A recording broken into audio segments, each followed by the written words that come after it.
तो दोस्तों रतन India power ने अपने क्वार्टर टू के नंबर को डिस्क्लोज कर दिया है। तो चलिए देखते हैं क्या है क्वार्टर टू के डाटा बेसिकली क्रोर्स में दिया है। तो देखिए पिछले क्वार्टर में कंपनी ने 931 करोड़ के आसपास का रेवेन्यू जनरेट की थी ऑपरेशन के थ्रू। पिछले साल 796 करोड़ के आसपास, जबकि अभी देखें तो गिर के 682 करोड़ कंपनी का जो रेवेन्यू है वो आपको जाता हुआ देखने को मिला। तो साल से साल देखें तो साल से साल कंपनी के रेवेन्यू के अंदर गिरावट आपको देखने को मिली। लगभग बोल सकते हैं 13% के आसपास की गिरावट है कंपनी के रेवेन्यू के अंदर साल से साल। वहीं अगर क्वार्टरली बेसिस पे जाते हैं तो क्वार्टरली बेसिस पे तो और बड़ी गिरावट आपको देखने को मिल रही है। लगभग बोल सकते हैं 26 से 27% के आसपास की गिरावट आपको देखने तो कंपनी के रेवेन्यू के अंदर एक अच्छी खासी गिरावट आपको देखने को मिली है। वो भी ऐसे समय पे जब मानना है लोगों का कि एनर्जी के अंदर जो कंजप्शन है वो थोड़ा ज़्यादा देखने को मिल रहा है और कंपनी के रेवेन्यू अच्छे देखने को मिल सकते हैं, ऐसा मार्केट का मानना था। लेकिन यहाँ पे देखें तो रेवेन्यू के अंदर गिरावट आपको साल से साल क्वार्टर देखने को मिल रही। खर्चे की बात करते हैं, पिछले क्वार्टर में 923 करोड़ कंपनी ने खर्च किए थे, पिछले साल 1516 करोड़, जबकि अभी देखें तो कंपनी खर्चे 772 करोड़ के आसपास आपको देखने को मिले। तो खर्चे देखें तो खर्चे कंपनी के कम है।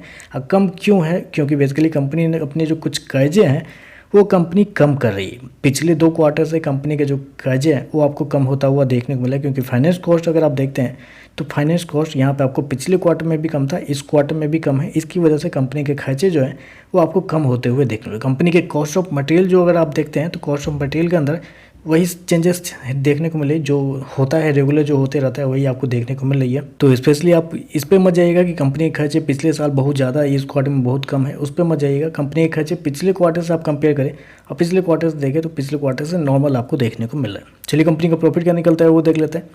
तो देखिए पिछले क्वार्टर में कंपनी पहली बार प्रॉफिट में आई थी, 93 करोड़ के प्रॉफिट में थी कंपनी पिछले क्वार्टर में, जबकि पिछले साल देखें तो 632 करोड़ के घाटे में थी, जबकि अभी देखें तो कंपनी फिर से 1 करोड़ के घाटे में आपको जाती हुई देखने को मिल रही है।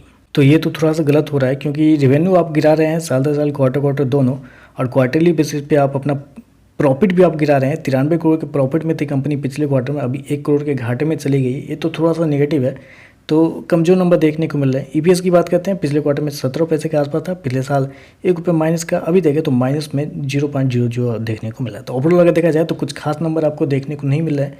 नंबर कमजोरी आप कह सकते हैं, क्योंकि रेवेन्यू के अंदर गिरावट किसी भी कंपनी के लिए अच्छी खबर तो होती नहीं है।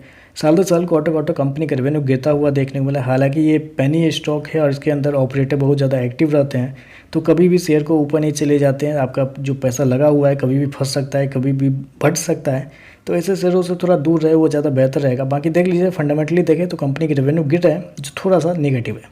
तो चलिए बस आज के लिए बस इतना ही। वीडियो पसंद आए तो लाइक कीजिएगा, साथ में साथ चैनल को सब्सक्राइब जरूर कीजिएगा। धन्यवाद।